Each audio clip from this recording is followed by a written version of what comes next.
पृथ्वी ने कहा कि वृक्ष पेड़ पौधे पृथ्वी पर रहेंगे जब तक वो मिट्टी का संग रखेंगे, जब तक वो मिट्टी को अपने पास में रखेंगे, जमीन को, पृथ्वी को, मिट्टी को जब तक वो नहीं छोड़ेंगे तब तक इनका बाल बांका नहीं होने वाला।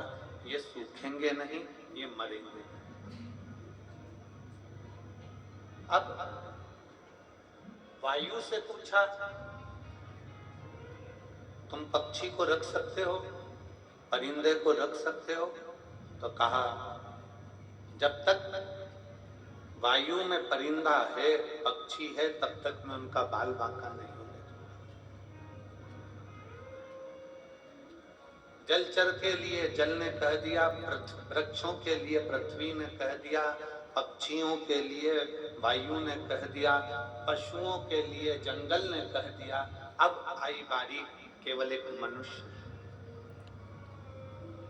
केवल एक मानव।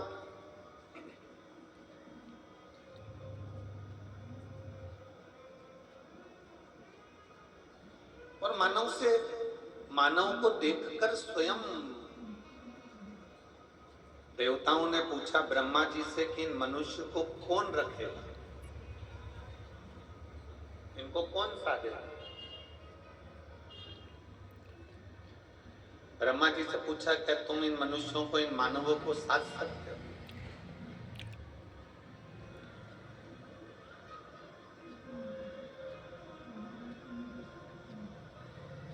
अच्छा जी, विचार करिए पहले तो कितना उल्टा ज्ञान हम भारतीयों को दिया जाता है। विदेश के लोग इस ज्ञान को नहीं मानते। कौन सा ज्ञान? कि मानव बानर से चालू हुआ, बंदर की योनि से चालू हुआ तो वो मनुष्य बना। बानर से उसकी जिंदगी चालू हुई, पहले मनुष्य बंदर था, बंदर से ऐसा बना, बंदर से वैसा बना, बंदर से फिर वो मानव बना। ईमानदारी से बोलना, अगर बंदर से मानव बनता होता तो दुनिया में इतने सारे बंदर हैं, वो सारे मानव नहीं बन जाते। ये उल्टा ज्ञान हमको दिया जाता है कि बंदर से मनुष्य बना। पर शास्त्र कहता है, वेद कहते हैं, पुराण कहते हैं कि ब्रह्मा जी के जंघा से मनु और शत्रुपा की उत्पत्ति हुई। प्रथम पुरुष, प्रथम स्त्री, मनु और शत्रुपा ब्रह्मा जी की जंघा से प्रकट हुए और उन्हीं मनु और शत्रुपा की संतान आप और हम हैं। ये संपूर्ण जगत है, उन्हीं मनु शत्रुपा की संतान।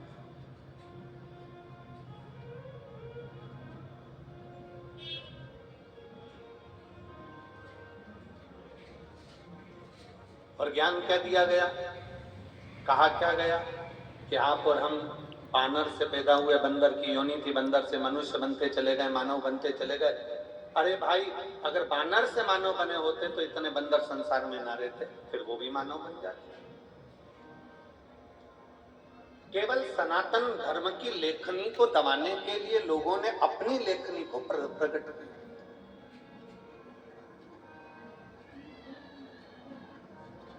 जल ने कह दिया, मछली जब तक मुझ में है, जल ने कह दिया जब तक मछली मेरे पास में है मैं इसको कुछ होने नहीं दूंगा।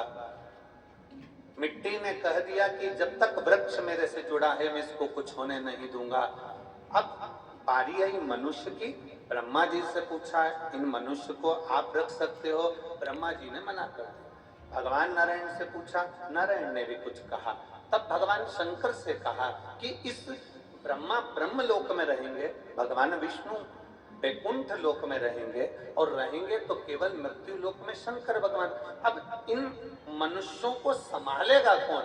इन मानवों को कौन संभाल सकता है? तब उस जगह पर स्वयं भगवान शंकर सामने आकर खड़े हो गए ब्रह्मा और विष्णु के सामने और कह दिया, तुम चिंता मत करो, जब तक मनुष्य पृथ्वी पर रहेगा, मां के गर्भ में बच्चा आएगा, उस दिन से लेकर जब वो मरेगा तब तक शंकर भगवान कहते हैं मेरी जवाबदारी है उसको लेकर आगे बढ़ने की और उसको संभालने।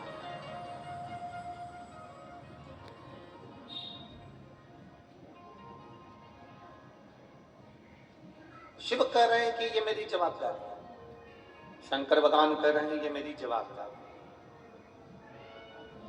उसको आगे बढ़ाना। बस एक निवेदन है कि शंकर भगवान ने जैसे कहा कि आगे बढ़ाने की जवाबदारी मेरी है, पृथ्वी पर बच्चा जन्म लेगा, माँ के गर्भ में जब से बच्चा आएगा और जब तक वो मरेगा, मरने तक की जवाबदारी मेरी है।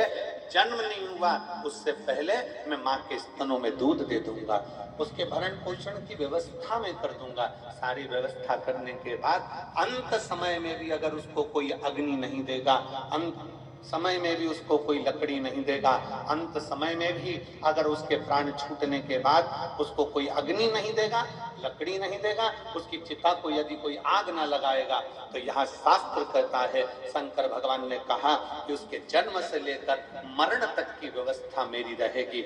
जो एक लोटा जल चढ़ाएगा, शिव जी कहते हैं वो मेरा खुद का हो जाएगा, मेरा अपना का, मेरा स्वयं का।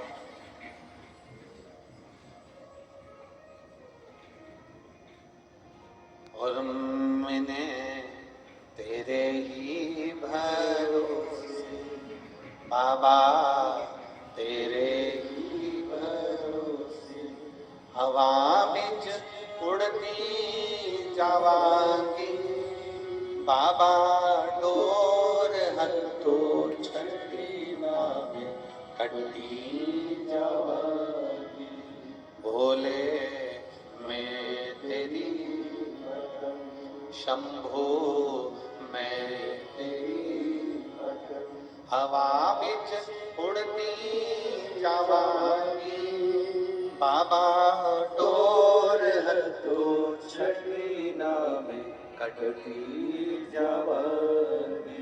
मछली जब तक पानी से जुड़ी है, मछली का बाल बांका नहीं होता।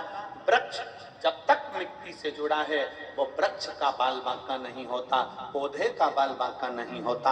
और मनुष्य जब तक शंकर से जुड़ा है, तब तक उसका बाल बांका नहीं होता। शिव उसको संभाल लेते। बोल बम का नारा है, जरा जम के बोल बम का नारा है, उसका बाल बांका नहीं।